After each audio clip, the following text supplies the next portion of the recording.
pretty simple, pretty easy, and not very expensive to get into. This video is going to be aimed more towards your beginning hunter, someone who's wanting to get into the sport but kind of doesn't really know where to start, especially in terms of gear. So outside of getting your license and your place to hunt, you're going to want to start with your shotgun. Okay, this is what I'm shooting this year. It is the Beretta A300 Ultima. It's in 12 gauge. It's a great gun, but you don't really need to go break the bank on buying a gun. Any semi-automatic, any break action, any pump will do. You don't have to go spend a lot of money on a shotgun. There are some considerations when choosing a shotgun. For me, I would really recommend choosing a gun where you can change out choke tubes.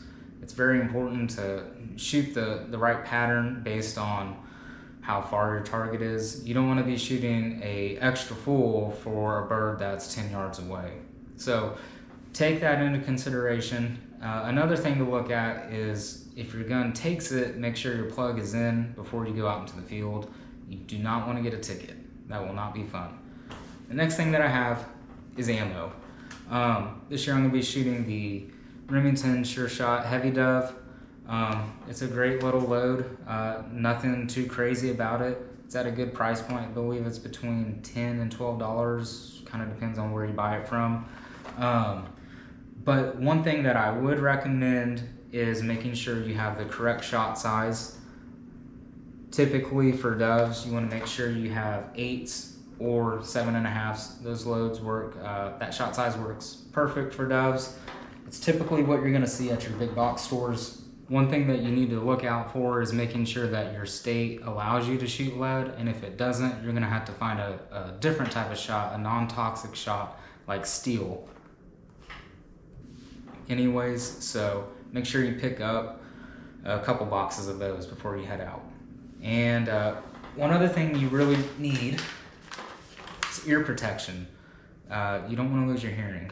Go ahead and pick up even these. These are little foam plugs that you can put into your ear. This is kind of what they look like. You just kind of squish the ends of them and then you throw them in your ear and you're good to go. They also sell ear muffs and even electronic ear muffs. So anything will do, just protect your hearing because you only get one set of ears. The next thing that I would recommend is a little bit of camouflage. So what you're gonna want is pretty much just a t-shirt and a hat. You don't have to go crazy with it. You don't have to buy expensive camouflage. You know, a $5 camo shirt from Walmart, that could do just fine. Or Academy or Cabela's, wherever. You don't need to go break the bank on a t-shirt. So one other thing that I would recommend is bringing out this. You're gonna wanna need water, especially if you're here in Texas. We're hunting in September and October, and the last thing you want on a 100-degree day is to be out in the field with no water. Been there, it's not fun. Another thing you're gonna wanna need is a knife or some game shears, just to process your bird. Any little pocket knife, even kitchen scissors will do. It doesn't need to be anything fancy. Just something that you can process your birds. And last thing I forgot was you're gonna really want a game bag or a game vest. So these things are pretty cool. This is a game bag. It can go around your waist. It's like a belt, clips in like that. And on your sides you have 2 shell pouches, and on the back you have a pouch to put your birds in. I love this one. This is a game winner bag. It is from Academy. I maybe spent 15 bucks on it. Not expensive, but just something to hold your shells and something to hold your birds is something that you really need when you go out. But that's what I like to always bring with me. Now we're gonna move into some things that I prefer to take out into the field. They're not necessarily something that's essential, but I bring them out more often than not. So the first thing is you want to bring something to sit on. This is just a little tripod chair. I got this off Amazon. I don't remember how much, but they're not very expensive.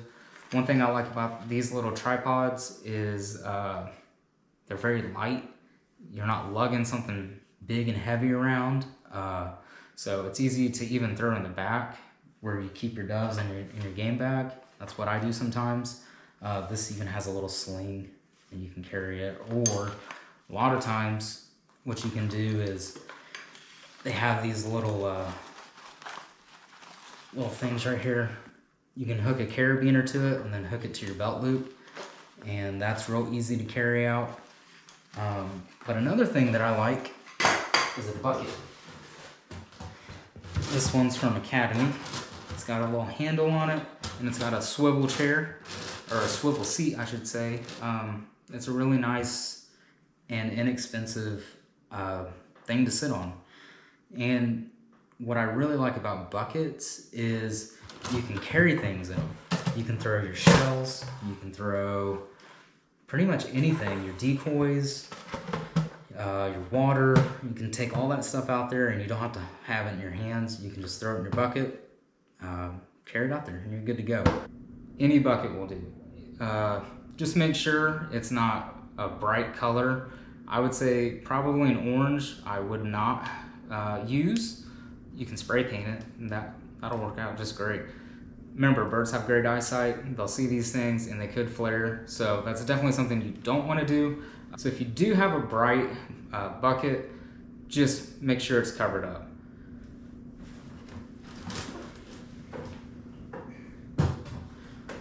One of the last considerations for a chair is like a simple lawn chair, a foldable lawn chair that you bring to your kid's soccer game. That'll do just great too.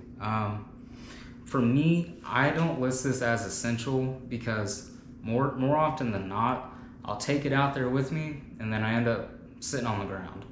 So I don't even know why I take it anymore. But most people do use them. Just me personally, I like to sit on the ground, get as low as I can, especially if there's not a lot of cover around.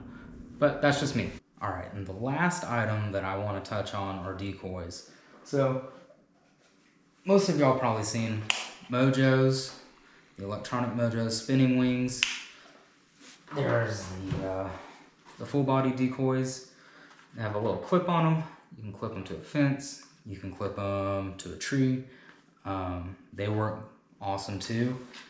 And one of the things I really like is these little, I believe they're called flock flickers. They're just a little spinner with a tiny wing on it. And they spin, and then they pause, and then they spin again. I've had really, really good success with these. For some reason, the birds love these more than they love the actual spinning wing. I don't know. Maybe it's because they see more spinning wings out, but I've had really good success. I love using mojos. I take them out pretty much every time I go out into the field. However, you don't need to use them. Do I highly recommend them? Yes. However, a lot of times it's very situational. I found mojos work really, really good whenever we're hunting alone in a big field. It's hard to get birds to come directly to you unless you're probably at a tank or a pond. So if you're in a big field by yourself, I would highly recommend using one of the mojos or decoys in general. However, if you're sitting in a field with 6, 7 other guys, it's really not necessary. Y'all are gonna kick birds back and forth at each other. Then you don't really need to use a mojo. All right, guys, that's pretty much gonna do it. I hope you found this video helpful. Just remember, you don't need a lot of gear to get out there and start dove hunting. Anyways, hope you have a good day, and we'll catch you later.